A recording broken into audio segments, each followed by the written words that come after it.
FIR చేయొద్దని చెప్పిన నేను.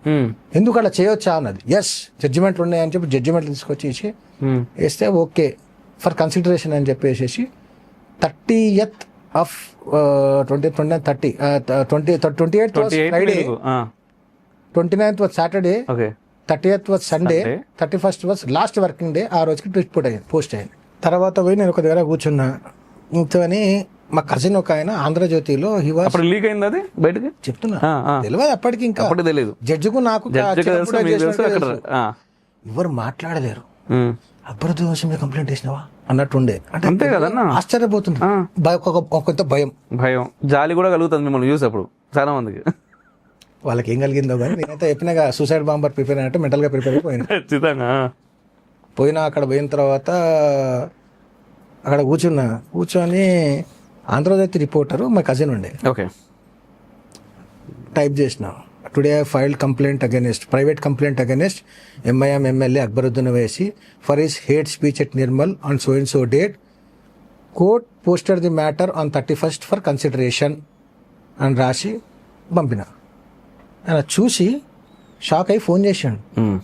నువ్వేనా వేసింది? అవును అన్న. అక్బరుద్దీన్ మీద వేసినావా అన్న? అవును అన్న. ఏది మొన్న ఆ రోజు హిందువులను నరికేస్తాన స్పీచ్ అంటే అవును అన్న. ఎవరైనా చెప్పిరా నువ్వు వేసినావా అన్నాడు. నేనే వేసినా అని చెప్పి. ఎవరికైనా చెప్పినావా అన్నాడు. చెప్పలే అన్న. సరే నేను చూసుకుంటా అని చెప్పి ఫోన్ కట్ చేసి అప్పుడు వాట్సాప్ లేదు ఉన్నా అది ఆండ్రాయిడ్ ఫోన్ రేంజ్లో ఉన్నటువంటి వాటికే ఉండే. మన దగ్గర E65 అని కొట్టి కీప్యాడ్ ఉంటుంది కదా అది ఉండే నోకియా. దాంతో టైప్ చేసేసి పంపించేసిన. ఆయన వాళ్ళ కాంటాక్ట్స్ పంపించేసేసాడు.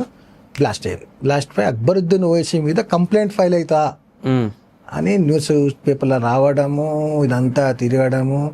ఆ తర్వాత ఎవరు ఫైల్ చేసారు అంటే కరుణాసాగర్ అంటే ఆయన ఫైల్ చేసిండు అనగానే within ½ an hour to 1 hour నాకు నేషనల్ బీజేపీ ఆఫీస్ నుంచి ఫోన్ కాల్ వచ్చింది. నా నంబర్ పోయింది కదా.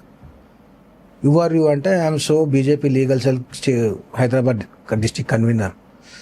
Okay you will get a call from your state office అని చెప్పి ఫోన్ కట్ చేసాము. స్టేట్ ఆఫీస్ నుంచి వచ్చింది. వాళ్ళు ఎవరు ఎందుకు ఫైల్ చేసినావు ఎవరికి చెప్పినావు అదంతా ఇవన్నీ అయిన తర్వాత okay no problem everything will good అన్నారు.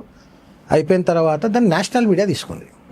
టైమ్స్ను అప్పుడు టైమ్స్లో అర్ణగోప్ సార్ టైమ్స్ను NDTV వీళ్ళంతా తీసుకోవడము, వాళ్ళందరూ అక్కడికి రావడం, ఇంటర్వ్యూ ఇవ్వడం ఇదంతా జరిగింది. తర్వాత వాట్ హ్యాపెండ్ అనేది ఇక థ్రెట్ కాల్స్ రావడము,